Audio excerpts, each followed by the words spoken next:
En la boda de mi ex, su nueva novia agarró el micrófono y dijo, lo salvé de esa mujer destrozada.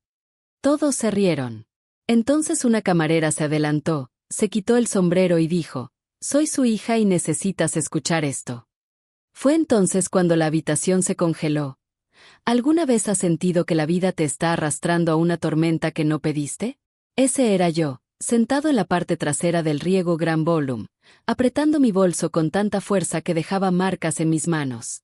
La novia, creo que se llamaba Clara, levantó su copa y sonrió como si acabara de ganar algún tipo de premio.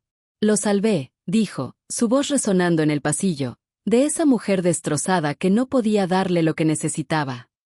La gente se reía. De hecho, se rieron. Algunos chocaron sus vasos. Otros asintieron como si estuvieran escuchando el remate de un gran chiste. Pero yo sentí que cada palabra me golpeaba como un cuchillo retorciéndose por dentro. Mi pecho se apretó, pero no me moví. No lloré ni me estremecí. Aún no. Entonces sucedió algo que nadie vio venir. Una joven camarera, vestida de negro y con una bandeja aún en la mano, caminaba lentamente hacia el centro de la habitación. Sus pasos eran firmes, deliberados, como si no tuviera miedo de nada, ni siquiera de las miradas que la seguían.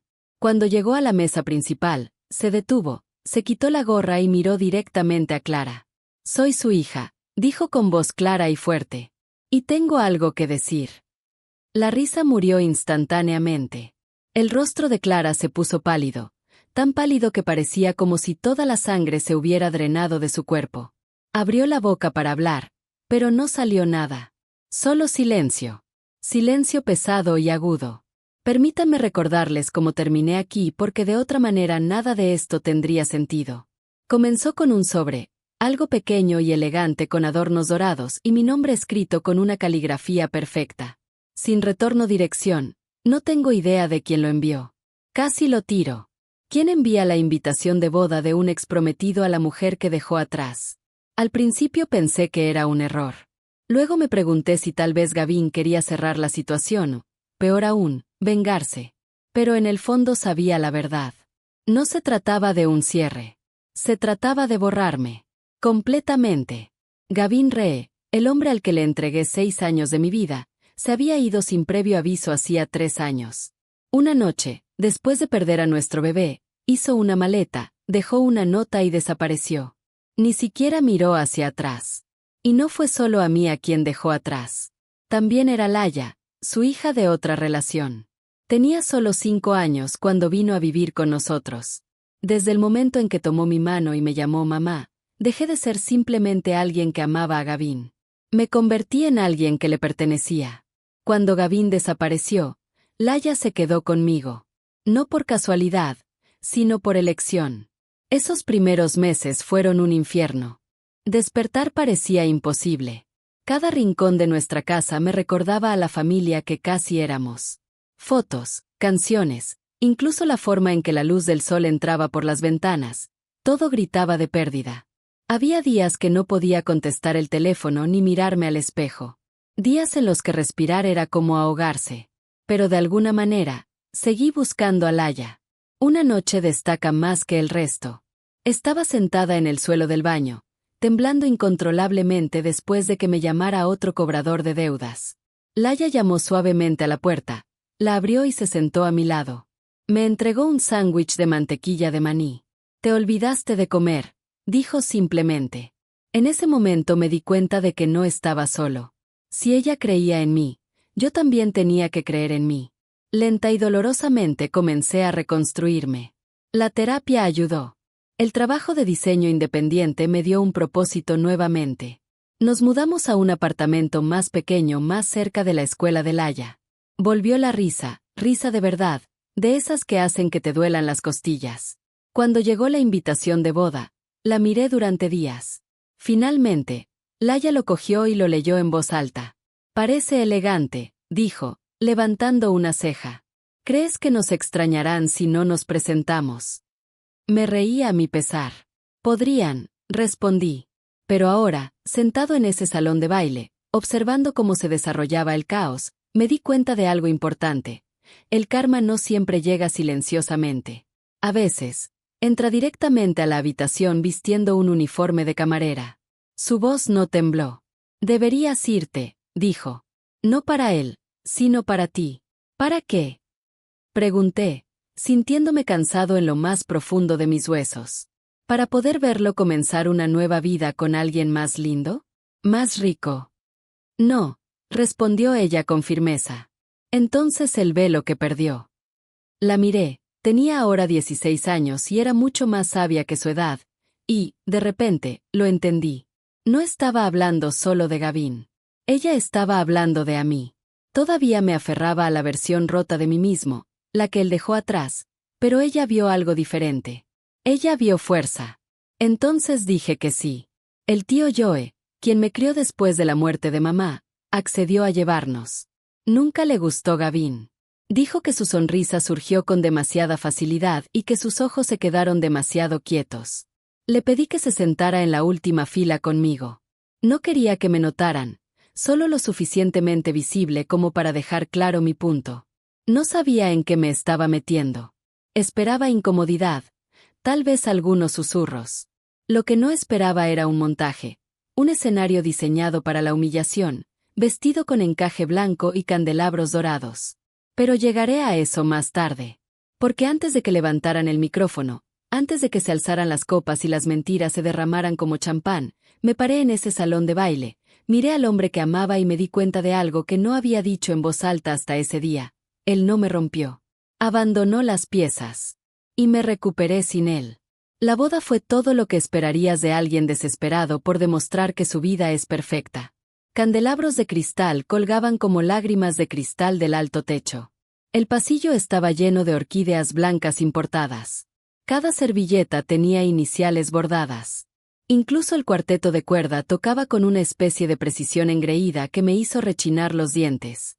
Me quedé en la puerta más tiempo del que debería, agarrando el marco con fuerza para estabilizarme. Mi respiración se sentía irregular, pero la obligué a disminuir la velocidad. Laia ya había desaparecido en la cocina para presentarse a su turno. Había aceptado un trabajo en el servicio de catering, jurando que no tenía nada que ver con querer vigilarme. Pero yo lo sabía mejor. Ella no estaba allí solo para servir comida. Ella estaba ahí para protegerme, de la manera silenciosa y feroz que siempre lo había hecho. Vi al tío Joe cerca de atrás, ya sentado. Me asintió brevemente y dijo, «Lo estás haciendo bien, aunque parezca un infierno». Me deslicé en el asiento a su lado, junté las manos en el regazo y traté de no mirar hacia el altar. Pero no pude evitarlo. Lo vi, Gavin. Parecía casi exactamente igual. Hombros anchos, que practicaban la media sonrisa. Estaba estrechando la mano de alguien y en la otra sostenía un vaso de whisky. Si no lo conocieras, pensarías que es cálido y magnético. Pero conocía la tranquila distancia detrás de esa sonrisa. La forma en que usó él encantó como una armadura. Recordé la noche en que se fue. Ojos superficiales, silencio. Sin mirar atrás. Entonces la vi. Serena. Velo completamente de seda blanca, cabello rubio reluciente, risa que era demasiado fuerte, demasiado aguda. Se inclinó hacia Gavin como si estuviera posando para la portada de una revista. Cada movimiento parecía calculado para decir, «Mira lo que tengo. Mira lo que ella nunca podría hacer». Intercambiaron votos frente a un arco floral gigante. La voz de Gavin no vaciló ni una sola vez. Mantuve la cabeza gacha, mordiéndome el interior de la mejilla solo para mantenerme firme. La multitud aplaudió mientras se besaban. Serena se volvió hacia los invitados, sonriendo como si hubiera ganado un gran premio. Entonces comenzó la recepción. Los vasos tintinearon. Los camareros se movían como un reloj entre la multitud. La gente reía, chismorreaba y admiraba los vestidos de los demás. Me senté en silencio, bebiendo agua y obligándome a permanecer presente. Laia pasó una vez con una bandeja de bruschetta. Nuestras miradas se encontraron por un breve segundo. Ella le guiñó un ojo. «¿Estás bien?», susurró el tío Joe. «Todavía respirando», dije. Luego vinieron los brindis, el padrino, la dama de honor y un primo. Todas las historias habituales sobre cómo Gavin era un gran tipo, cómo Serena lo había convertido en un hombre aún mejor. Casi logré desconectarme hasta que escuché su voz. Quiero decir algo, anunció Serena, de pie en la mesa principal, sosteniendo una copa de champán. Sus ojos brillaban bajo las luces, pero había algo más agudo detrás de ellos. Ella no miró a Gavin. Ella miró a la multitud. Y luego a mí. Cuando conocí a Gavin, comenzó. Él era un buen hombre. Pero estaba herido. Dañado por alguien que no sabía cómo amarlo correctamente. Una mujer que estaba demasiado destrozada para ver lo afortunada que era. Me quedé helado. Mi piel se volvió fría y caliente al mismo tiempo. Las palabras me golpearon como una bofetada en una habitación silenciosa. Ella casi lo arruina, continuó Serena, su risa tan ligera que hizo que se me revolviera el estómago. Pero lo salvé. Lo curé. Y hoy, finalmente está donde pertenece. La gente se reía, una verdadera risa. Los vasos tintinearon. Algunos incluso aplaudieron. El tío Joe murmuró algo en voz baja, pero no pude oírlo debido al ruido en mi cabeza. No podía moverme. Cada parte de mí gritaba que me pusiera de pie, que hablara, que gritara, pero no lo hice. Solo la miré fijamente. Esta mujer, que no sabía nada. Nada sobre las noches que tomé la mano de Gavin mientras él lloraba por perder la custodia de Laia. Nada de las mañanas. Me levantaba temprano para escribir cartas de presentación para su búsqueda de empleo. Nada sobre la foto de ultrasonido que enterré en el fondo de mi cajón, la que nunca pude enmarcar. Ella no lo salvó. Ella acaba de llegar cuando él ya había corrido. Y fue entonces cuando noté el movimiento cerca de la cocina. Una de las camareras se había detenido. Ella estaba mirando directamente a Serena, con la mandíbula apretada y los puños cerrados. Era Laia. Dio un paso adelante, temblando pero firme, y empezó a caminar más allá de las mesas, más allá de los vasos que tintineaban, directamente hacia el micrófono. Vi sus hombros subir y bajar con cada respiración. Luego se quitó la gorra de camarero, la sostuvo en la mano y dijo en voz más alta de lo que jamás había escuchado de ella: «Yo soy su hija y tengo algo que decir». La habitación quedó en un silencio sepulcral. En ese momento supe que la noche estaba lejos de terminar. Soy su hija y tengo algo que decir. La voz de Laia atravesó la habitación como un cristal rompiéndose sobre mármol pulido. Cada copa de champán se congeló en el aire. Todas las conversaciones se detenían a mitad de frase.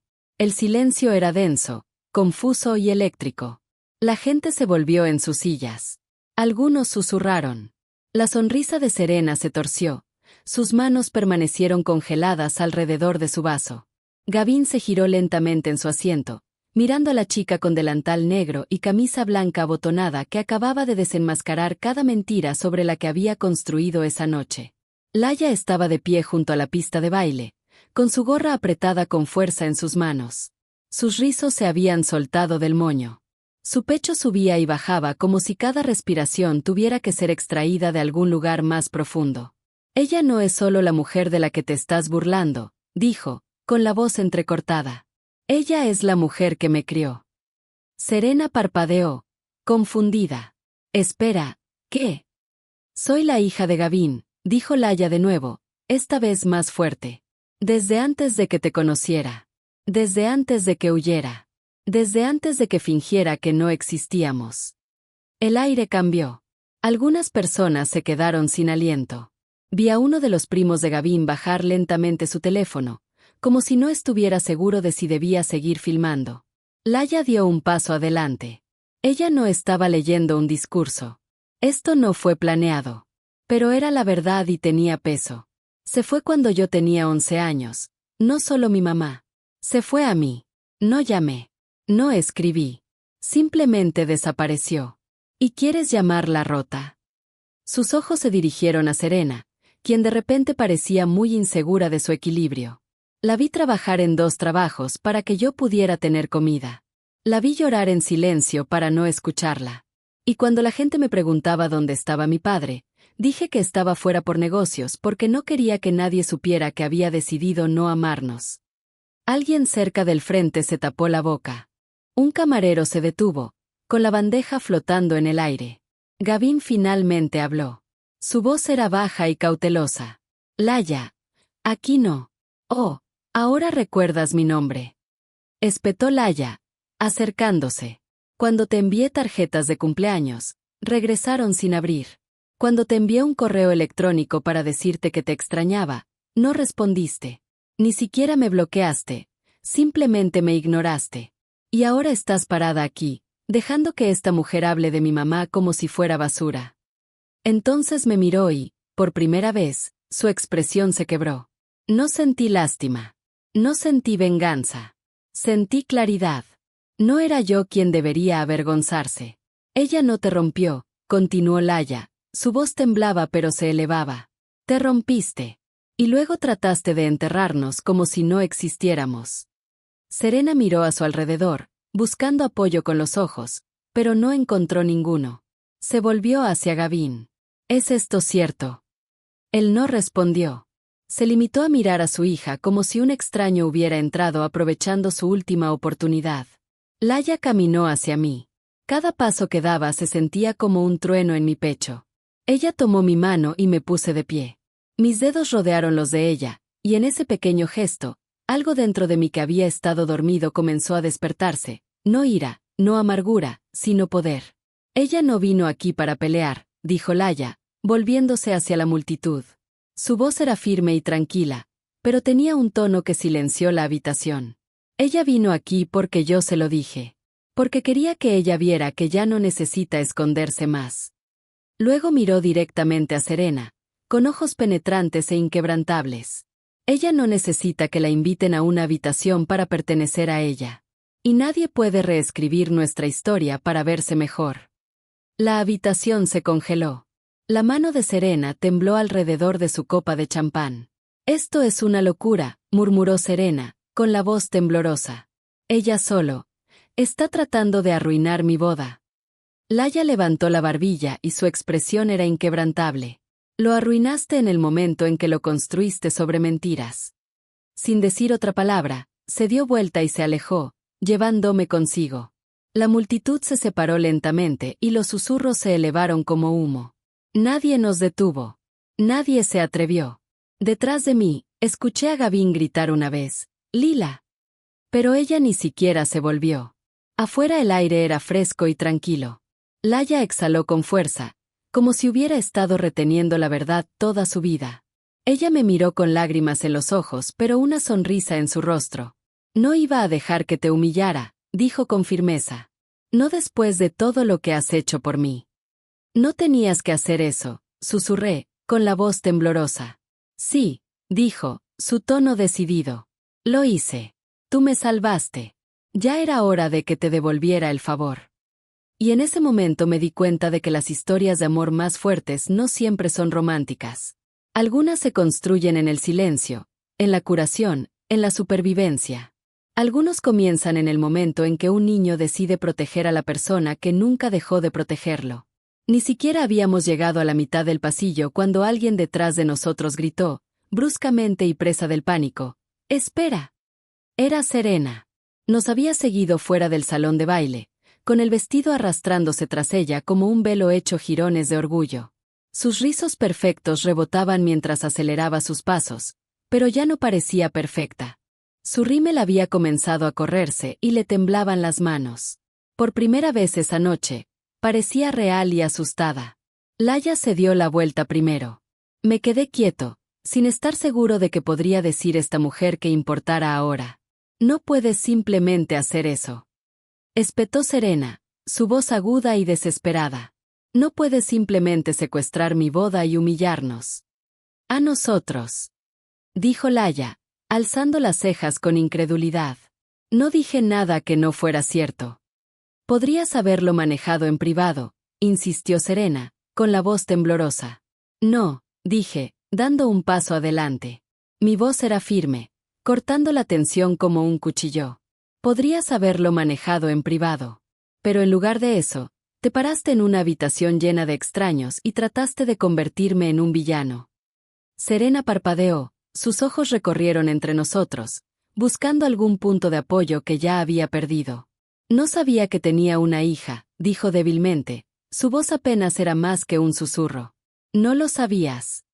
Laya interrumpió, su tono era agudo. ¿Preguntaste? ¿O simplemente creíste la historia que te hizo sentir superior? Serena abrió la boca, pero no salió ninguna palabra. Entonces Gavin apareció detrás de ella, con la chaqueta desabrochada y la corbata suelta. Su expresión era diferente ahora, ni fría, ni serena, simplemente expuesta. Lila, dijo, esta vez con la voz más tranquila. Nunca quise que esto sucediera. Ella se volvió hacia lentamente, con sus ojos penetrantes. ¿Qué parte?, preguntó, su voz firme pero llena de dolor. ¿Yo naciendo? ¿Me estás abandonando? ¿O viendo a alguien más criarme mientras tú desaparecías? Él se estremeció, como si sus palabras lo hubieran golpeado físicamente. Pensé que te estaba protegiendo, murmuró, su voz apenas audible. ¿Pensaste que desaparecer era protección?, replicó ella, alzando la voz. Entonces me miró, el primer contacto visual directo desde que llegamos. Estaba destrozado, Amara, dijo, con la voz cargada de arrepentimiento. Sabes que lo era. Yo también, respondí con voz firme. Pero no me fui. Y ahí estaba, la frase que cambió el aire entre nosotros. No importaba cuántos años hubieran pasado, no importaba de cuántas maneras intentara reformularlo, sabía que era verdad. Corriste, dije suavemente, mi voz cortando el silencio como una espada. Me quedé. No puedo retractarme, dijo en voz baja, con los hombros caídos bajo el peso de su culpa. No, dije con firmeza. No puedes. La voz de Laia volvió a romper el silencio, esta vez más suave pero no menos poderosa. ¿Sabes lo que solía decirme a mí mismo?, dijo, mirando directamente a Gavin. Que estabas muerto. Que tal vez te pasó algo y que por eso no viniste. Porque la verdad, que estabas vivo y simplemente no te importaba, era peor. La boca de Gavin se abrió y se cerró de nuevo. Miró al suelo, a sus pies, al rastro de elecciones que había tratado de olvidar. Y entonces sucedió algo que no esperaba. Laia dio un paso adelante. Ella no gritó. Ella no corrió. Ella simplemente lo miró a los ojos y dijo, con voz firme y clara, yo perdonarte. Levantó la vista, sorprendido. No para ti, dijo con firmeza. Para mí. Porque cargar con tu ausencia ha sido agotador. Ya terminé. Tragó saliva y asintió una vez. Tenía los ojos vidriosos, llenos de un arrepentimiento tácito. Eres increíble, ¿lo sabías?, dijo, con la voz temblorosa. Ella sonrió, una sonrisa suave y triste, pero su mirada era firme. Lo sé, respondió ella. Luego ella me señaló. Ella me hizo así. En ese momento, ese simple gesto habló más fuerte que cualquier micrófono. Era la verdad al descubierto, sin brillo, sin vino, sin sonrisas forzadas. Solo una hija que elige a su madre frente al hombre que las había abandonado a ambas. Serena dio un paso atrás, con los brazos cruzados sobre el pecho. Su voz era aguda, pero tenía una pizca de pánico. ¿Y ahora qué? ¿Te alejas y finges que no arruinaste la noche? Laia inclinó la cabeza, su expresión era tranquila pero penetrante. Lo destrozaste en el momento en que intentaste construirlo sobre mentiras. Y agregué, con voz clara y firme, si querías una historia perfecta, deberías haber elegido a alguien que no tuviera nada que ocultar. Pasamos junto a ellos y salimos a la noche. El cielo se extendía amplio y profundo sobre nosotros, las nubes se adelgazaban como algodón. Una ligera llovizna empezó a caer, pero a ninguno de nosotros le importó. La tormenta que habíamos capeado dentro de ese salón de baile no se podía medir ni por la lluvia ni por el viento. El tío Joe estaba esperando junto al coche. Nos miró, luego a Gavin, todavía congelado en la entrada, y asintió lentamente. Supongo que eso es lo que llamarías un momento de caída del micrófono. Dijo, su tono seco pero de aprobación. Laia se rió y yo me uní a ella. No fue amargo. No fue forzado. Fue real. En ese momento me sentí ligera, no porque todo estuviera arreglado, sino porque finalmente había dejado de intentar desaparecer. Después de esa noche, algo cambió en nuestra casa. Fue silencioso pero poderoso. Laia era diferente, más fuerte. Ella caminó más alta. Ya no se disculpó por ocupar más espacio. Una noche la sorprendí practicando su discurso frente al espejo. No por vanidad, sino por preparación. Me dijo que estaba pensando en iniciar un podcast para chicas que creen que no tienen voz. ¿Y yo? Lo pensé. Yo también comencé algo. Siempre había tenido miedo de ocupar un espacio, pero comencé a escribir, primero en un blog y luego en un pequeño grupo comunitario.